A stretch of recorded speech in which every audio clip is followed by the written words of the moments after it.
दुनिया में कुल कितने पहाड़ हैं? It's a strange question. अंदाजे के मुताबिक 10,0809, यानी इनका क्राइटेरिया यह है कि जो 1000 फुट तक ऊंचा होगा उसे माउंटेन यानी पहाड़ कहा जाएगा। और तकरीबन 109 माउंटेन्स ऐसी हैं जिनकी ऊंचाई वो 7200 मीटर से ज्यादा है। Mountains are called water towers.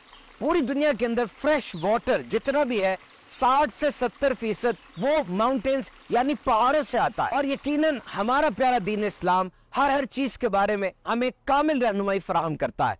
पहाड़ों की साइंस के बारे में भी कुरान मजीद के अंदर क्या रहनुमाई है। देखिए, जमाने जालियत के अंदर ये तस्वुर था कि ये पहाड़ पिलर्स है, सतून है और इनके ऊपर आसमान की छत खड़ी है। या कहा जाता था कि ये स्टेयर्स टू पैराडाइज है, यानी जन्नत की तरफ जाने वाली सीढ़ियां हैं। सूरत अल-अंबिया में इरशाद आलीशान है, और जमीन में हमने मजबूत लंगर डाल दिए ताकि लोगों को लेकर हरकत ना करती रहे। क्या हमने जमीन को बिछोना ना बनाया और पहाड़ को मीखे? और आज जदीद साइंसी तहकीक के मुताबिक न्यूयॉर्क कॉर्नेल यूनिवर्सिटी के रिसर्च पेपर्स हैं कि ये जो पहाड़ हैं ये वाकई जमीन को ताकत दे रहे होते हैं, जमीन में मीखों की तरह गड़े होते हैं।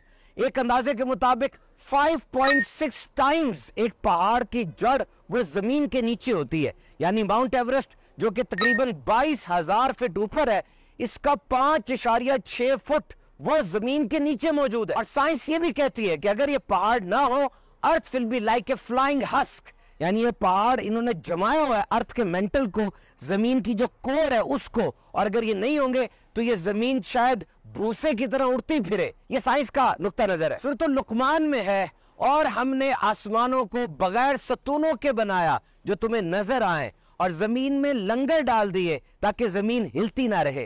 गौर कीजिए कितने वाज़े अंदाज से इतनी बड़ी साइंटिफिक हकीकत को, एक साइंटिफिक फैक्ट को कुरान मजीद कितने आसान अंदाज से बयान कर रहा है। याद रहे, पहाड़ों के अंदर कैल्शियम बहुत होता है, और ये कैल्शियम हवा में मौजूद कार्बन डाइऑक्साइड के साथ रिएक्ट करता है, और फिर ये पहाड़ आबो हवा में, आबपाशी में और दीगर बहुत से निजाम कुदरत में अहम तरीन किरदार अदा करते हैं। पूरी दुनिया की आधी आबादी का गुजर बसर वो पहाड़ों पे डिपेंड करता है। सिर्फ पानी ही नहीं बल्कि यहाँ से हमें खुराक मिलती है, क्लीन एनर्जी यानी साफ एनर्जी हासिल होती है। इन्हीं पहाड़ों के जरिए आबपाशी भी की जाती है। And mountains are the source of wood, building and herbs. यहाँ पे लोग घर बना के रहते हैं, यहाँ से लकड़ी हासिल होती है। एंड मैनी मिनरल रिसोर्सेज, और बहुत सी अहम मादनियात ऐसी हैं जो पहाड़ों से ही निकाली जाती है। और इन्हीं पहाड़ों में बहुत सी थ्रेटेंड एनिमल और प्लांट स्पीशीज मौजूद है, यानी पौधों की और जानवरों की फ्लोरा और फौना जिसे कहा जाता है,